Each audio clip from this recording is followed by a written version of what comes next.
So I wound up realizing I wanted to go to film school, getting an undergrad degree in communication, and then kind of focusing my attention on trying to get into a master's film program somewhere.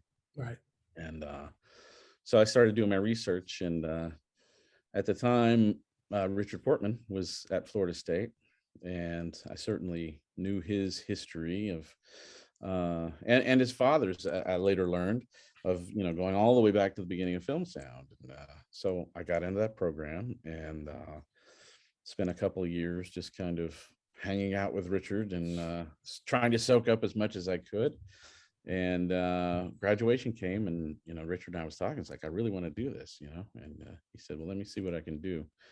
And so he sent a couple emails, and oh gosh, last few weeks of school, we're at that stage we were shooting on 35 millimeter film for our thesis films, and I was producing one of those and sound designing a couple more, and found myself out in Burbank at Photochem doing my color, and then got the opportunity while I was there. Hey, you want to fly up and meet Gary at Pixar? Because he had just left Skywalker and was in that transition period. He had an office both places, but he was still in boxes at Pixar.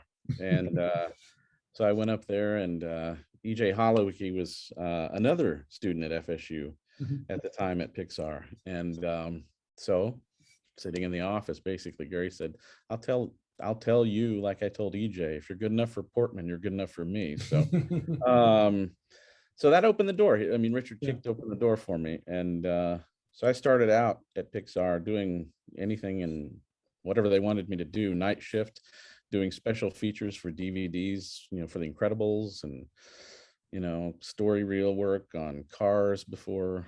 Cutting effects to those cutting effects to they assemble the film in storyboard form in the Avid. So actually cutting sound and doing sound work in the Avid at that stage, and that progressed. I did early work on Up, and then I did early work on Wall-E before, gosh, I think even before it was officially greenlit.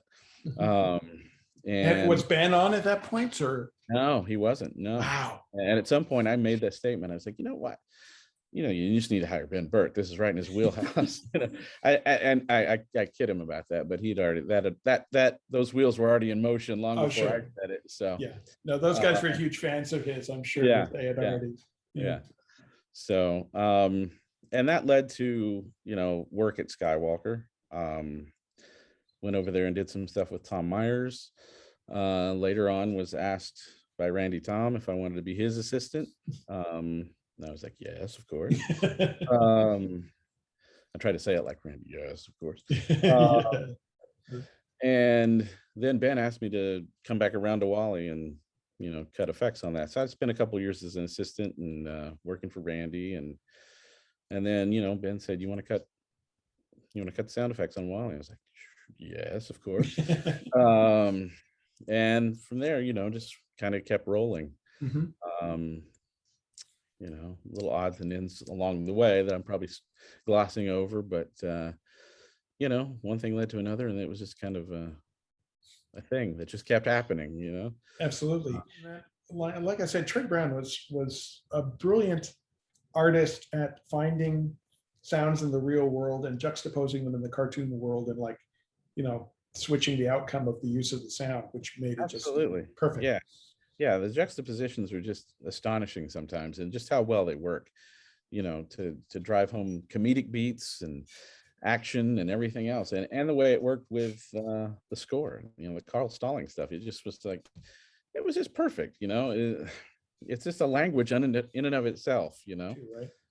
As a kid, for some reason, the Warner Brothers stuff appealed to me more than the Disney material. Sure. Then that being said, like I said, I saw that Disney Family album when I was very impressionable, and that made a huge impression on me as far as like what went into creatively creating these sounds. I talked about a little bit about my background being a pre-veterinary medicine major.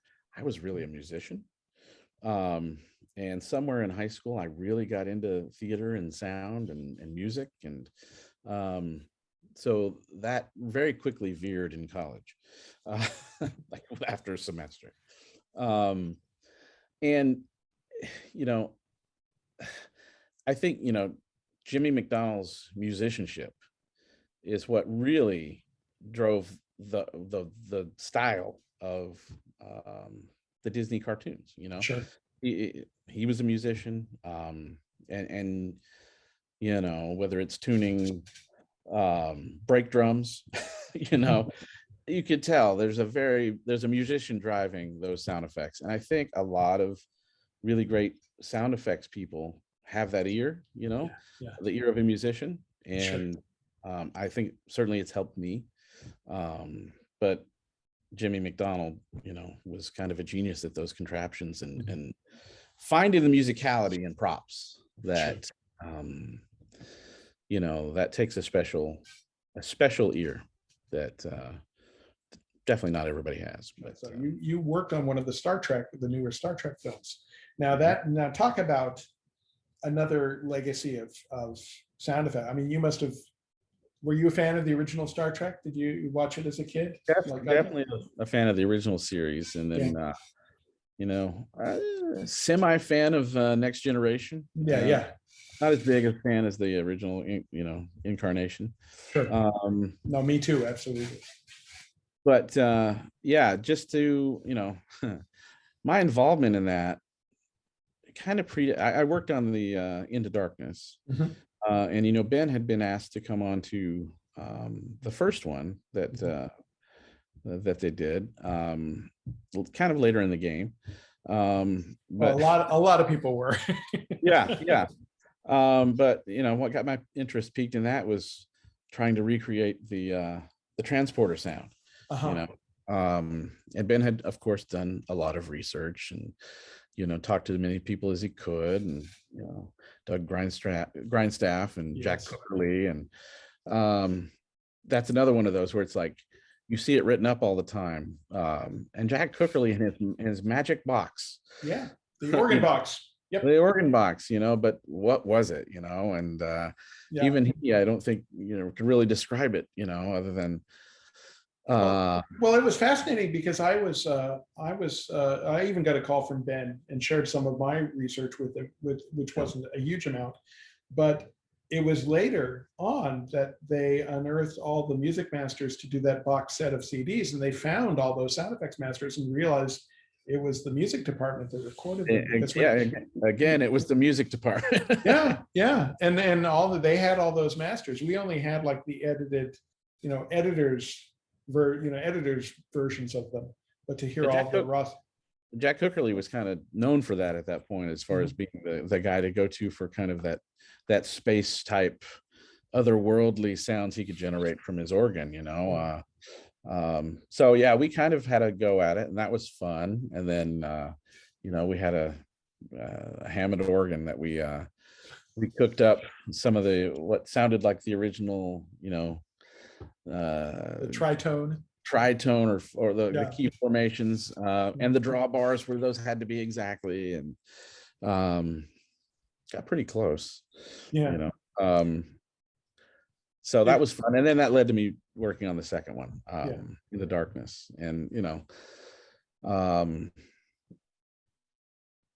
I think what Ben really brought to those was a real respect and history of the classic sound effects, that really makes Star Trek what it is. Oh, absolutely. I mean, right down to using another original klaxon for Red Alert, a different version of, because the original was, of course, one of those old alarms, and he found another one that's very much in the same style. It has the same musicality. Yeah.